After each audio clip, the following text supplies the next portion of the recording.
Not this time, I got this one. 1 peck per PM. Fine.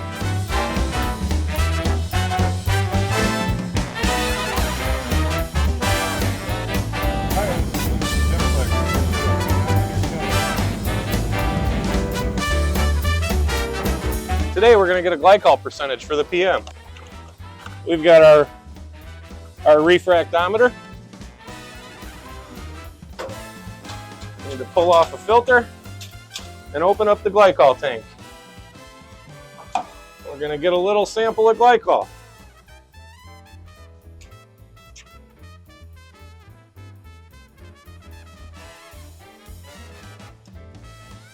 And check for our reading.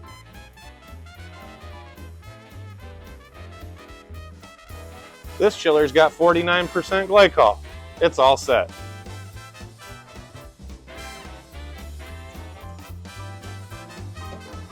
Make sure you close everything back up.